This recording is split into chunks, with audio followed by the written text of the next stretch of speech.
وأحسن منك لم تر قط عيني وأجمل منك لم تلد النساء خلقت مبرأ من كل عيب خلقت مبرأ من كل عيب كأنك قد خلقت كما تشاء كتاب أنزلناه إليك مبارك ليدبروا آياته وليتذكر أولو الألباب۔ یہ کتاب برکت والی ہے جسے ہم نے آپ کی طرف نازل فرمایا ہے تاکہ دانش مند لوگ اس کی آیتوں میں غور و فکر کریں اور نصیحت حاصل کریں۔ اللہم صلی اللہ سیدنا محمد وعلی آل سیدنا محمد بعدد کل ذرۃ مئۃ الف الف مرۃ۔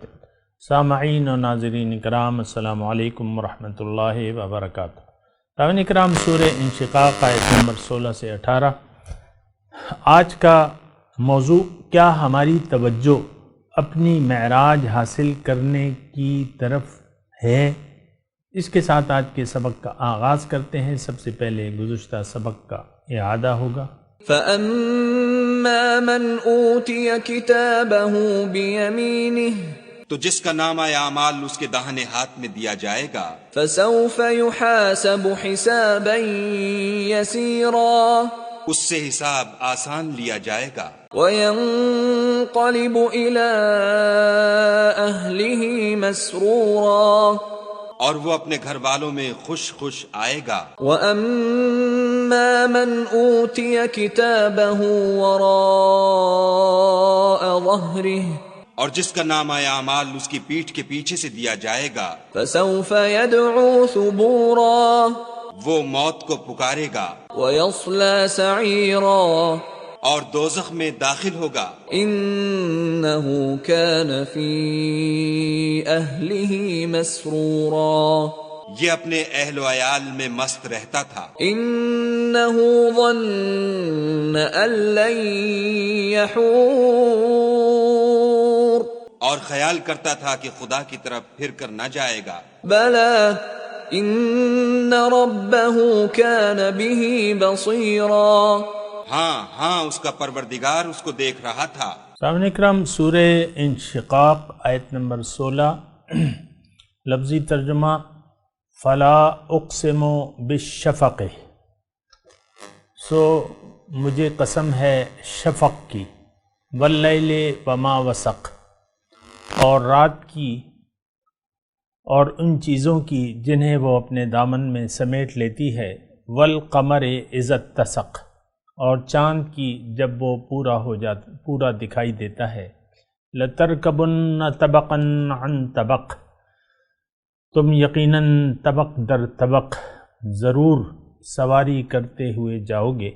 فما لہم لا یؤمنون، پس کیا ہوا انہیں کہ یہ ایمان نہیں لاتے۔ وَإِذَا قُرِئَ الْقُرْآنُ لَا عَلَيْهِمْ وَإِذَا قُرِئَ عَلَيْهِمُ الْقُرْآنُ، اور جب ان پر قرآن پڑھا جاتا ہے، لا یسجدون، تو یہ سجدہ ریز نہیں ہوتے اللہ کے حضور۔ بل الذین کفروا یکذبون، بلکہ کافر جھٹلا رہے ہیں۔ واللہ اعلم بما یوعون، اللہ تعالیٰ جانتا ہے کہ وہ کیا جمع کر رہے ہیں اپنے پاس۔ فبشرہم بعذاب علیم، بس آپ انہیں دردناک عذاب کی بشارت دے دیں۔ سامعین کرام، اہم مضمون ہے اور تھوڑا سا اگر آپ توجہ کریں تو بہتر ہوگا۔ اور دیکھیں، ایک بات میں آپ کو بتاؤں کہ قرآن میں تدبر ضرور کرنا چاہیے۔ اللہ تعالیٰ نے قرآن میں ایک آیت میں فرمایا ہے کہ اذا تتلا علیہم آیات الرحمن لم یخروا علیہا صما وعمیانا، جب ان پر رحمان کی آیات پڑھی جاتی ہیں تو یہ اس پر اندھے بہرے ہو کر نہیں پڑھتے۔ اور ہمارا مسئلہ کچھ ایسا ہے کہ ہم یعنی جو قرآن ہے اس میں ہمارا جو تدبر ہے یا تعقل یعنی عقل سے کام لینا ہے یا تفکر فکر سوچنا ہے، یہ ساری باتیں جو ہیں یہ ہم سے بھول چکی ہیں، یعنی ہم ایسا نہیں کرتے۔ قرآن کو تو ہم نے بہرحال محدود کر دیا ہے ناظرہ قرآن تک بس، اور یہ ایک دکھ بھری داستان ہے، میں آپ کو سناتا رہتا ہوں۔ لیکن بات یہ ہے کہ اب یہ آیات جو پڑھی جا رہی ہیں اس میں یعنی جو خیر مضامین تو اس میں بہت ہیں، لیکن جو آیت نمبر 20 میں اللہ تعالیٰ فرما رہا ہے کہ کیا ہوا انہیں کہ یہ ان مضامین پر ایمان نہیں لاتے، یعنی جو کہے جا رہے ہیں وحی میں پیغمبر کے ذریعے جو دعوت دی جا رہی ہے تو یہ اسے ماننے کے لیے تیار نہیں ہے، اور اللہ کے سامنے سجدہ ریز ہونے کے لیے تیار نہیں ہے۔ اور یہ کوئی اور نہیں ہے سامنے کرام، یہ ہم ہیں، ہمارا معاشرہ ہے، ہم لوگ ہیں۔ یہ میں بڑے دکھ کے ساتھ کہہ رہا ہوں، لیکن میں امید کے ساتھ بھی کہہ رہا ہوں کہ ابھی وقت گزرا نہیں ہے۔ دیکھیں ہم ایک بہترین امت ہیں، کنتم خیر امت اخرجت للناس، اپنے مقام کو تو پہچانے نا، ہم تو سب کچھ بھول چکے ہیں، اپنی حقیقت سے ہم غافل ہیں۔ پھر ہمارا جو مقام ہے امت مسلمان یعنی دنیا کی اقوام میں جو ہمارا عہدہ ہے وہ تو ہم نے کب کا چھوڑا ہوا ہے۔ خیر امت کنتم خیر امت اخرجت للناس، لیکن یعنی اللہ تعالیٰ فرما رہے کہ تم ایک بہترین منتخب امت ہو، اے امت مسلمہ، میں نے تمہیں اور لوگوں کے لیے بنایا ہے۔ تو وہ سارے مناسب ہم بھول چکے ہیں۔ ہم صرف اگر آپ مجھ سے سننا چاہیں تو در حقیقت ہم درہم و دینار کے بندے ہیں، جس کے بارے میں اللہ تعالیٰ نے اللہ کے رسول نے وضاحت سے فرمایا ہے کہ تعس عبد الدینار بتعس عبد الدرہم، او کما قال، کہ ہلاک ہو جائے دینار اور درہم کا بندہ، ہلاک ہو جائے دینار کا بندہ اور درہم کا بندہ۔ ہم تو دنیا کے بندے بن چکے ہیں۔ درہم اور دینار کیا ہے؟ یہ دنیا ہے، اور اسی کو آپ قیمتی اثاثہ سمجھتے ہیں۔ اس کو تمام کو اگر آپ سمیٹ لیں تو آپ دیکھ لیں کہ اسی کو ہم اثاثہ سمجھتے ہیں، اسی کو ہم بڑھاتے چلے جاتے ہیں۔ ایمان، یہ لا یؤمنون پہ میں بات کر رہا ہوں، ما لہم لا تؤمنون یؤمنون، کیا ہوا انہیں کہ یہ ایمان نہیں لاتے؟ کسی اور کے بارے میں نہیں، یہ ہمارے بارے میں ہے۔ ہم ایمان سے خالی ہیں، ہمارے دل ایمان سے خالی ہیں۔ تو یہ ساری باتیں جو ہیں، میں صرف یہ بات کہہ رہا ہوں کہ جو آج کا سبق ہم پڑھ رہے ہیں اس پہ ذرا آپ غور تو کریں نا، پھر اس میں بڑا اہم مضمون ہے سامنے کرام، لَتَرْكَبُنَّ طَبَقًا عَنْ طَبَقٍ۔ بہرحال میں مضمون شروع کرتا ہوں اپنا۔ ان آیات میں دیکھیں اللہ تعالیٰ نے 3 قسمیں کھائی ہیں، 3 قسم، اور قسم سے مراد ہوتی ہے دلیل، یہ ایک بات نوٹ کر لیں۔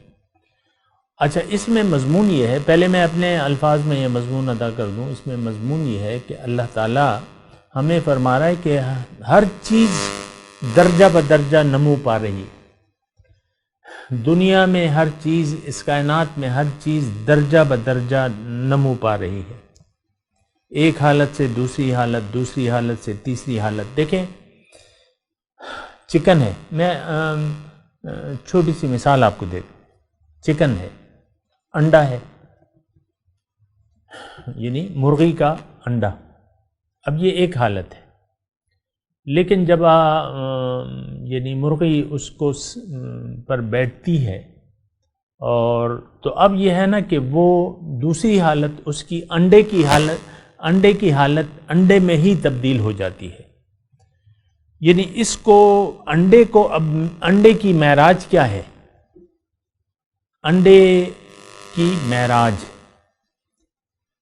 اس کا کمال کیا ہے کہ یہ ایک مرغی یا مرغہ بن جائے. انڈا ایک مرغی یا مرغہ بن جائے. ظاہر ہے کہ اس کا مقصد تو یہی ہے نا، انسان کو فائدہ دینا ہے. میں صرف ایک مثال میں آپ کو لے رہا ہوں. اب انڈا ہے، انڈا اپنی معراج تک کیسے پہنچے گا؟ جب مرغی اس پہ بیٹھے گی، اور مرغی سے پہلے بیٹھنے سے پہلے انڈا اس کے پیٹ میں پرورش پاتا ہے. آپ کو معلوم ہے، یعنی پہلے مرغی انڈا دیتی ہے اور اس میں جو ہے یعنی پھر اس پر بیٹھتی ہے، جتنے بھی دن وہ بیٹھ جائے اس پہ. اور وہ بیٹھنے کے درمیان جو ہے وہ اندر ایک درجے سے دوسرا درجہ، پہلے آپ دیکھیں نا یہ انڈے بعض اوقات گرمی کے موسم میں آپ دیکھتے ہیں تو انڈے خراب نکلتے ہیں. ایک انڈا خراب نکلتا ہے تو وہ درجے بھی آپ نے دیکھے ہوں گے کہ ایک انڈا آپ نے تھوڑی سی اس میں خون کی آمیزش تھی، ایک نقطہ تھا خون کا، آپ نے اس نقطے کو اٹھا کے پھینک دیا، باقی استعمال کر لیا مثال کے طور پہ. پھر یہ ہوتا ہے کہ انڈا اندر وہ خون جو ہے وہ خون زیادہ ہونا شروع ہو جاتا ہے. کبھی آپ نے دیکھا ہوگا کہ نرا خون نکلتا ہے، وہ آپ بدبودار ہوتا ہے، وہ آپ پھینک دیتے ہیں. اچھا، پھر وہ یہ درجات ہیں. اس کو کمال تک پہنچنے کے لیے درجہ بدرجہ جو ہے یہ اپنا سفر جاری رکھتا ہے. تو انڈا، اور پھر انڈا جو اندر مراحل طے کرتا ہے، وہ جتنے بھی مراحل ہیں وہ آپ جانتے ہیں. اس کے بعد جو ہے جب بچہ کامل ہو جاتا ہے انڈے کے اندر تو وہ پھر باہر نکل آتا ہے اور وہ ایک چوزا بن کے آپ کے سامنے آ جاتا ہے، لیکن وہ بھی کھانے کے قابل تو نہیں ہوتا.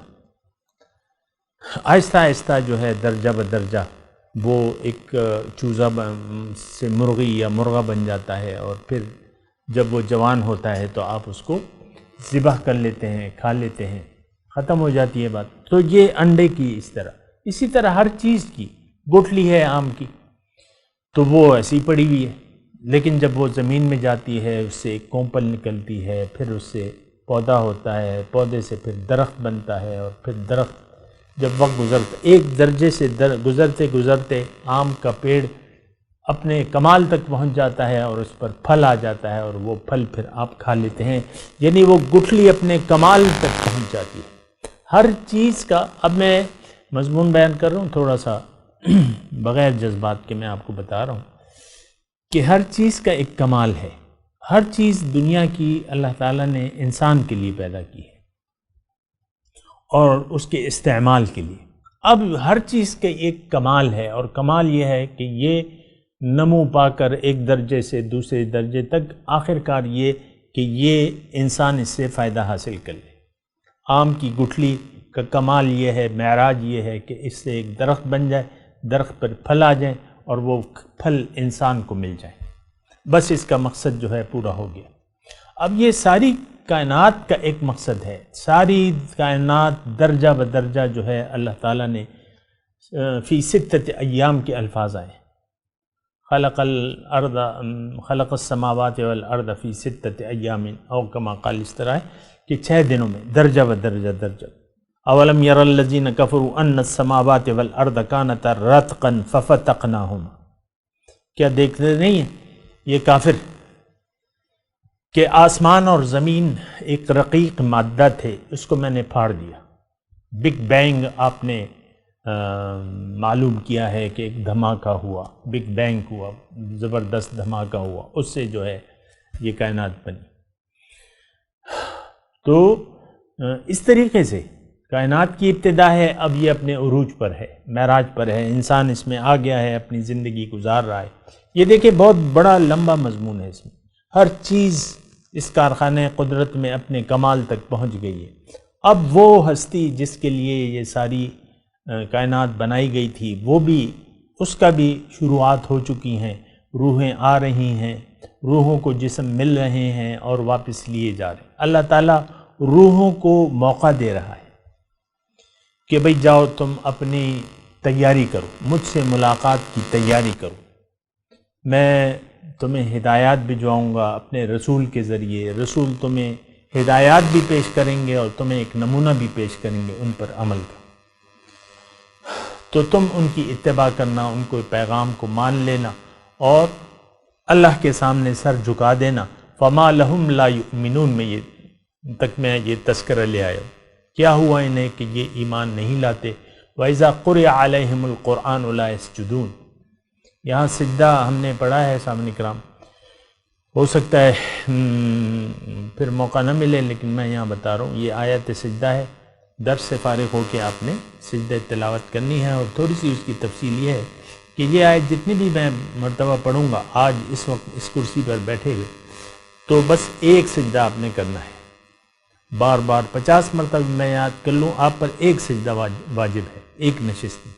ہاں اگر ہم نے نشست بدل لی یا کوئی اور آیات سجدہ پڑھ لی تو پھر 2 سجدے ہو جائیں گے، تو بہرحال تو وہ سجدہ کر لیجئے گا۔ ایک تو ظاہری سجدہ ہے، ایک باطنی سجدہ ہے۔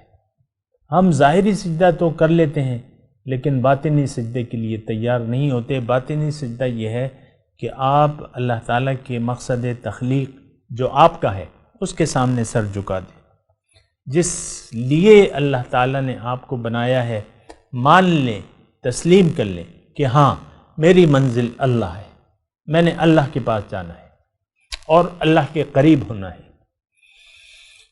اللہ کے قریب ہونا ہے، اللہ کی ملاقات کے لیے تیاری کرنی ہے۔ تو وہ سب کچھ ایسے ہوگا، یعنی طریقہ یہ ہوگا کہ آپ اللہ کے حکم کے سامنے جو قرآن ہے اس کے سامنے آپ سجدہ ریز ہو جائیں، مان لیں۔ آج کل تو قرآن کو ہم عملی طور پہ تسلیم کرنے کے لیے تیاری نہیں ہے۔ قرآن آپ نے نصاب بنا لیا ہے، نصاب تعلیم، اس میں تو قرآن نہیں ہے، کچھ ناظرہ وغیرہ ہو تو ہوگا لیکن قرآن فہمی تو ہمارے نصاب کا حصہ ہی نہیں۔ شرم ہے اس نظام تعلیم پر، اس نصاب پر۔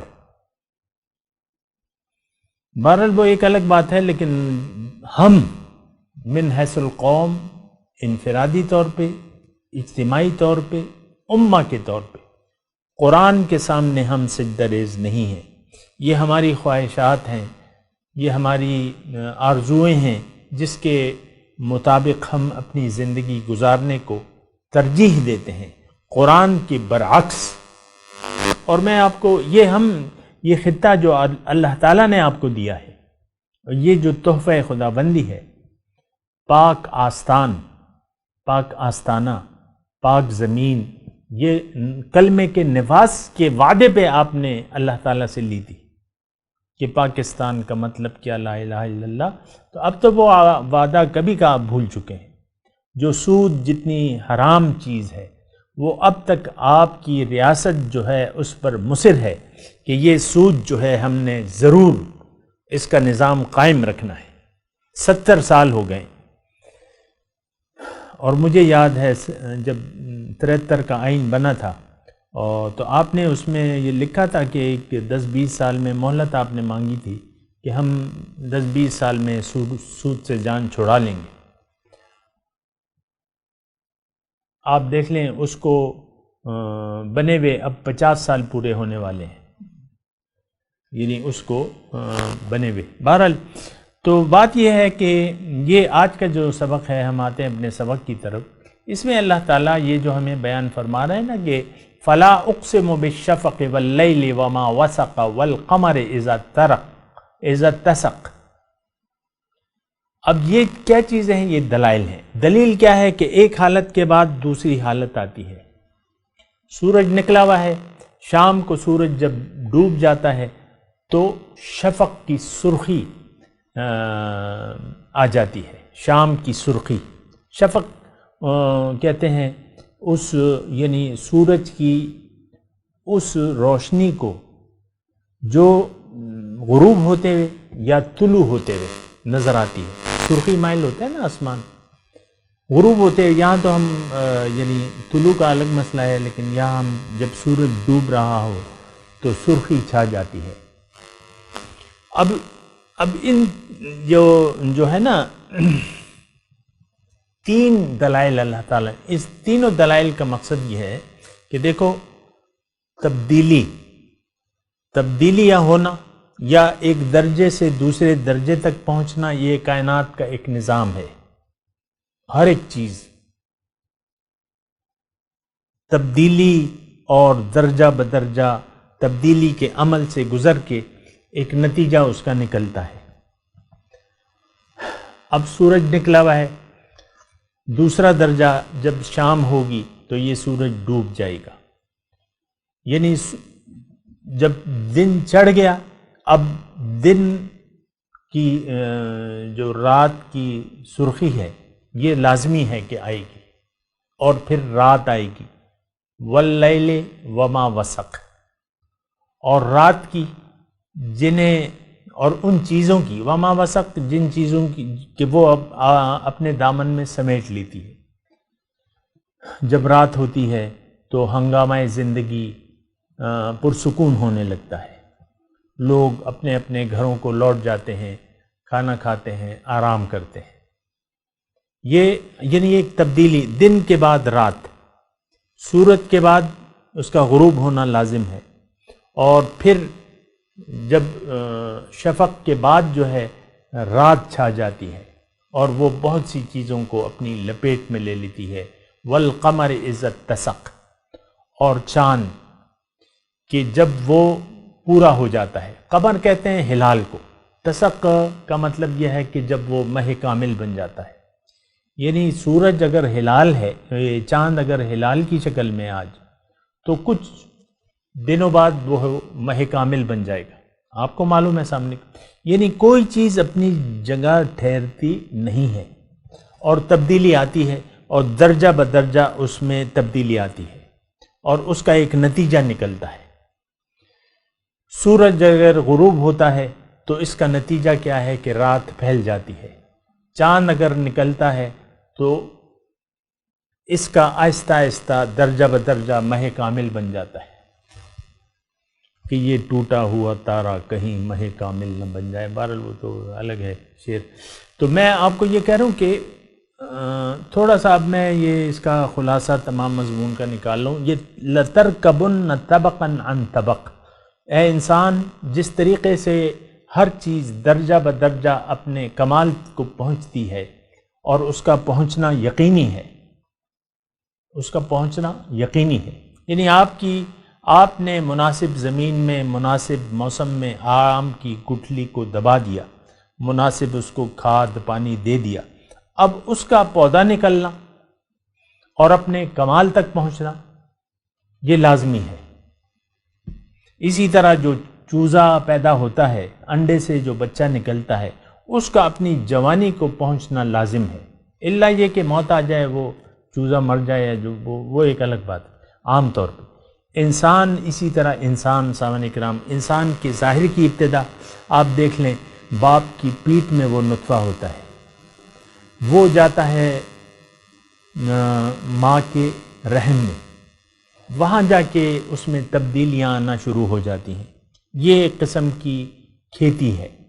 یعنی نساؤکم حرث لکم، تمہاری عورتیں تمہاری کھیتیاں ہیں. ظاہر ہے کہ بچہ جو ہے مادر رحم میں پرورش پاتا ہے. آہستہ آہستہ آپ دیکھیں، سائنس آج اچھی طرح آپ کو بتاتی ہے کہ یہ کس طریقے سے، پھر اللہ تعالیٰ نے بھی بتایا، علقہ ہے، مضغہ ہے، اور پھر اس پہ لوتھڑا ہے، اور اس پہ گوشت چڑھایا جاتا ہے. یہ حالتیں تبدیلی. پھر یہ ہوتا ہے کہ 4 مہینے جب ہو جاتے ہیں تو اس میں روح ربانی پھونک دی جاتی ہے. اور یہ وہ تکوینی نظام ہے اللہ تعالیٰ کا. یعنی دیکھیں 2 نظام ہیں. یہ تھوڑی سی بات نوٹ کر لیں. اس کائنات میں ہمارے سامنے اس وقت 2 نظام ہیں. ایک تو تکوینی ہے، اللہ کا حکم ہے اور وہ لازمی ہوتا ہے. سورج لازمی نکلتا ہے، رات لازمی آتی ہے، اور جانور پیدا ہو رہے ہیں. اس کی میں زیادہ تشریح میں، ہر پودا اپنی بہار، اپنے کمال تک پہنچتا ہے. مکئی کا دانہ مکئی کا پودا بن کے بہار دیتا ہے، گندم کا دانہ گندم بن کے، تو یہ اپنی اپنی جو ہے کمال تک پہنچ رہے ہیں، درجہ بدرجہ جو ہے ہر چیز درجہ بدرجہ، اور یہ لازمی ہے۔ یہ یعنی پھر انسان کی پیدائش جو ہے یہ بھی اللہ کے یہ تکوینی نظام ہے کہ انسان جس انسان کو پیدا ہونا ہے وہ ضرور ہوگا، آپ اس کو کنٹرول نہیں کر سکتے، روک نہیں سکتے، یہ اللہ کا حکم ہے، کیسے روک سکتے ہیں؟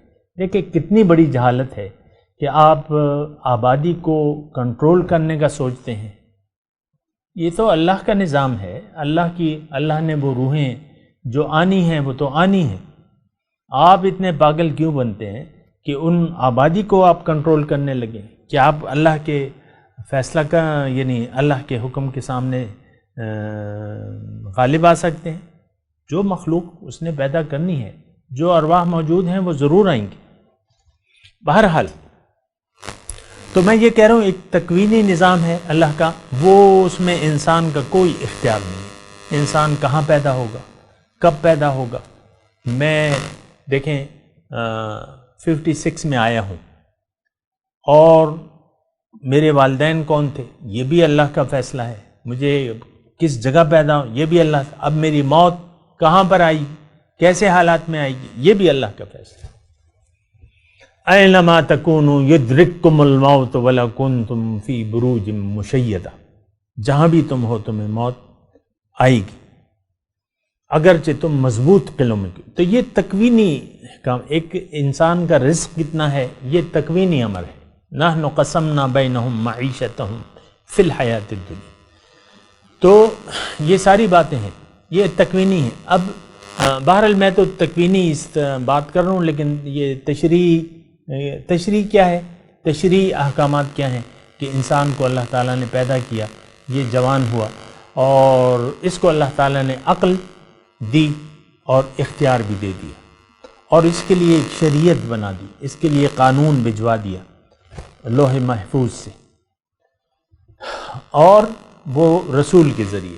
اب اس کو اختیار دے دیا گیا، وَقُلِ الْحَقُّ مِن رَبِّكُمْ فَمَنْ شَاءَ فَلْيُؤْمِنْ وَمَنْ شَاءَ فَلْيَكْفُرْ۔ حق تو رب کی طرف سے ہے، جس کا جی چاہے ایمان لے آئے اور جی چاہے تو نہ لائے۔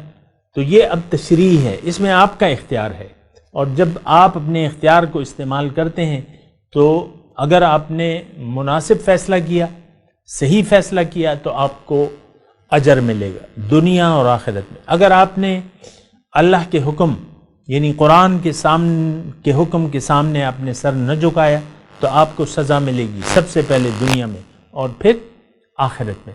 بہرحال سامعین کرام، وقت ابھی کم ہے، میں تلاوت کرتا ہوں، میرے ساتھ دہرائیے۔ اعوذ باللہ من الشیطان الرجیم، بسم اللہ الرحمن الرحیم۔ فلا اقسم بالشفق واللیل وما وسق والقمر اذا اتسق۔ ترجمہ سنا دیں۔ فلا اقسم بالشفق،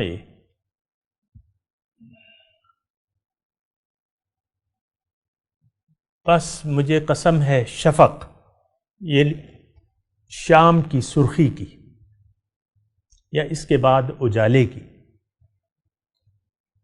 واللیل وما وسق، اور رات کی اور ان چیزوں کی جنہیں وہ اپنے دامن میں سمیٹ لیتی ہے، والقمر اذا اتسق، اور چاند جب وہ پورا دکھائی دیتا ہے۔ اب اس کی آیت کی تلاوت اور ترجمہ سنتے ہیں۔ فلا اقسم بالشفق I swear by the twilight, والليل وما وسق and by the night, and what it covers, والقمر إذا اتسق and by the moon, as it grows full. اس کے ساتھ ہی آج کے درس کا وقت اختتام کو پہنچا۔ انشاءاللہ اگلے درس میں ملاقات ہوگی۔ وآخر دعوانا ان الحمدللہ رب العالمین، والسلام علیکم ورحمۃ اللہ وبرکاتہ۔